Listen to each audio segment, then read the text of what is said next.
It's unfortunate that we had to do this strike, but every nurse that I've talked to and every nurse that's talked to the press, it's about patient care, patient care.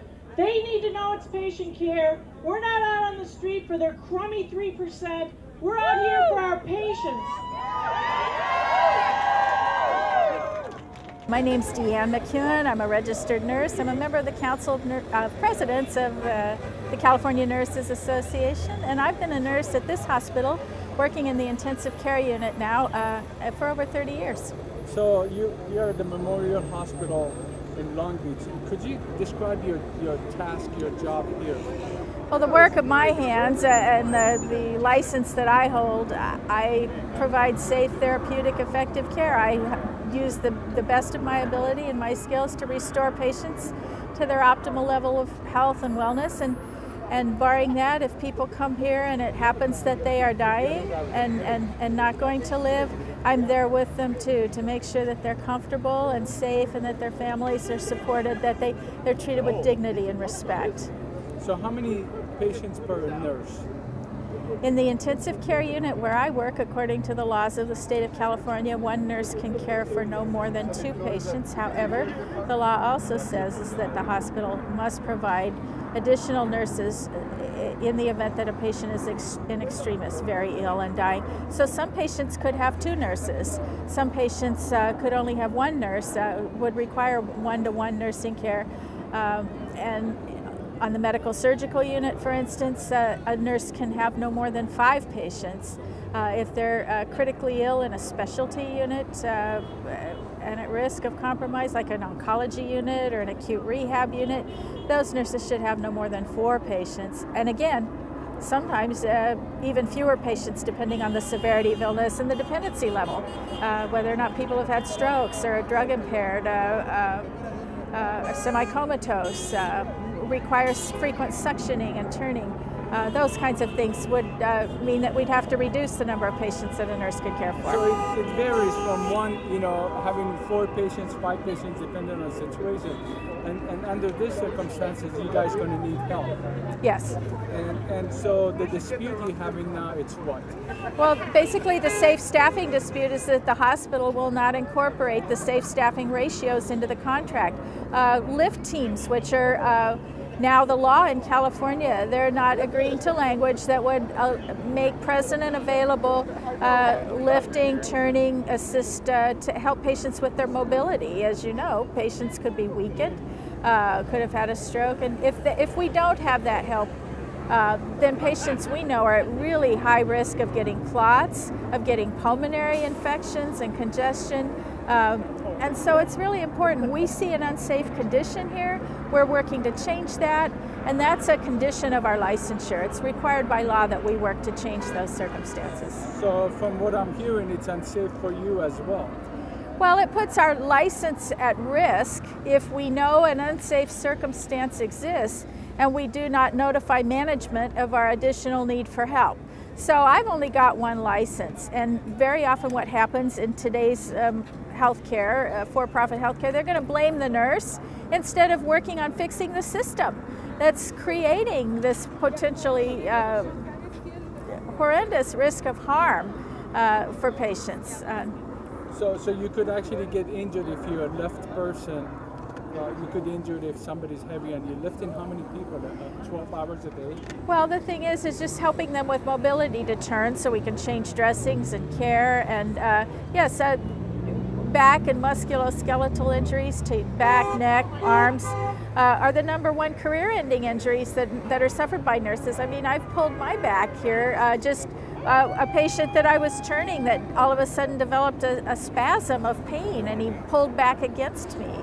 And you know, I just was treated with rest by my physician and some over-the-counter type medications, but I did have to take some time off because of the pain. So your demands right now, it's more staffing. This is that they will incorporate in the contract the safe staffing language, the ratio law, that they will agree to provide meal and break relief. That's the other thing. The staffing, again, there has to be a competent registered nurse available to assume the care of the patient, of the patients cared for by the nurse who's going on breaks and meals. And you know, if nurses are fatigued and don't have an opportunity to get nourishment, several studies have been shown that this increases the risk of harm and injury to patients if they're not cared for by competent relief nurse. And the hospital will not guarantee that they're going to put in place a specified number of relief nurses so nurses can get their legally mandated meals and breaks. And then you're not fighting for pay increase, are you? A pay increase? Yes. We're out here because the hospitals refused to put safe staffing language in the contract, number one. Number two, the healthcare takeaways they've got on the table. They want to ask us to pay more money for healthcare. And this is a healthcare facility. Sick and vulnerable patients deserve healthy nurses to care for them. And so they want to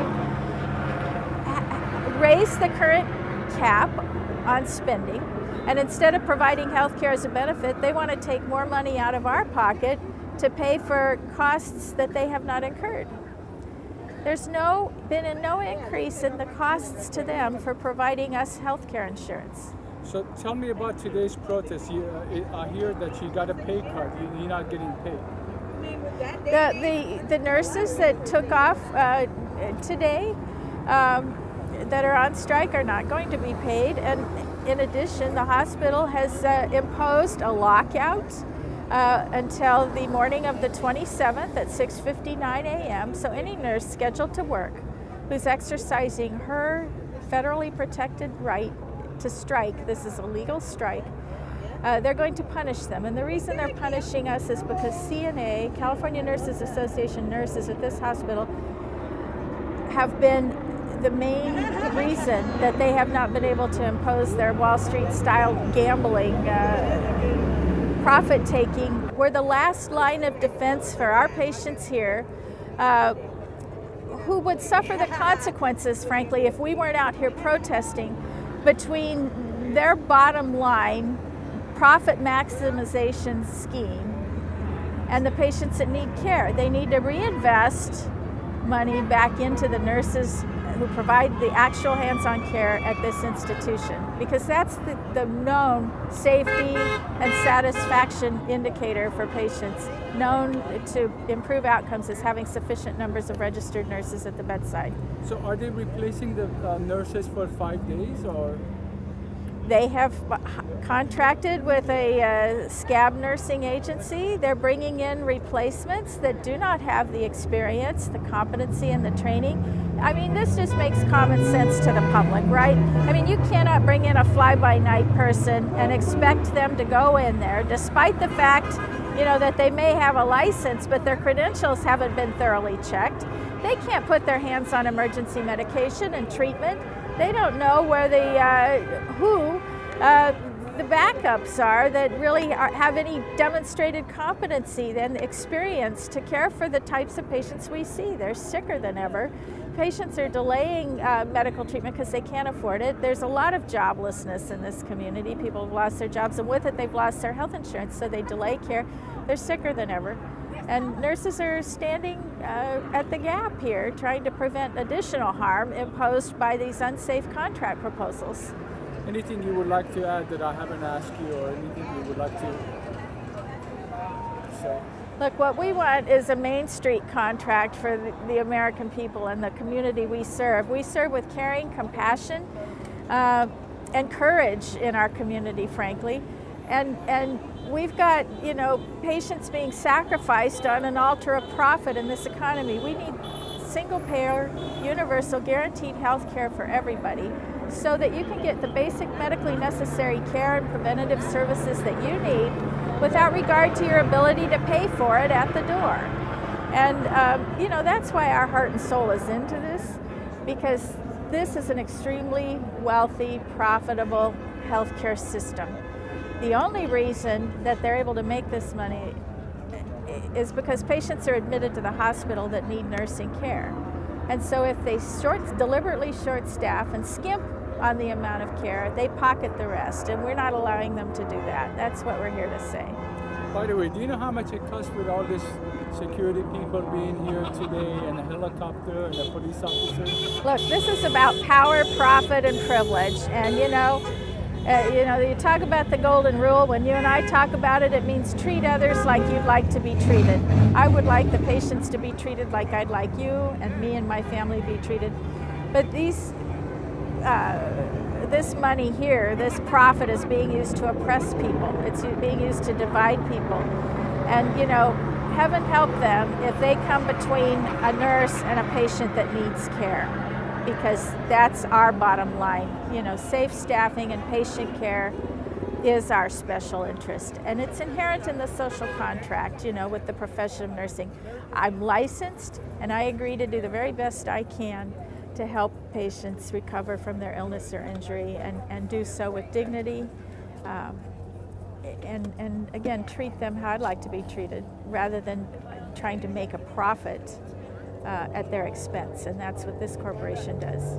The public has a right to know how their healthcare dollar, their precious healthcare dollar, is being spent, whether it's being spent for them by a government single-payer provider, whether it's the Veterans Administration or Medicare or Medicaid services. You know, we have an interest in that because the government already pays for over 60% of our health care, but we're not getting good value for our dollar. It's going into a corporate executive's pocket. They're increasing their own pay and their own compensation packages at the expense of our patients, and we're here to say we're not going to allow that to happen. When it's a risk to somebody's health and safety, you know, that's our heart and soul. That's the bottom line for us, that we've got to stop to change those circumstances. Thank you very much. Thank you so much. You know, every single day in this city and all across the country, nurses and firefighters are partners for public safety, for public health, for people's rights, for caring for our communities. Isn't that right? Yeah! We are with you every day, and we're with you in this fight until we win it together. We will always be with you. We are against these heartless corporations that are out to destroy the middle class. They're making record profits, and they're stomping on us right now to try to squeeze another dollar of profit out of us to give to the CEOs. But we're not going to stand for it. Firefighters are partners with you nurses today, and we will be partners with you forever. We're going to be by your side until this fight is won. Keep fighting, brothers and sisters.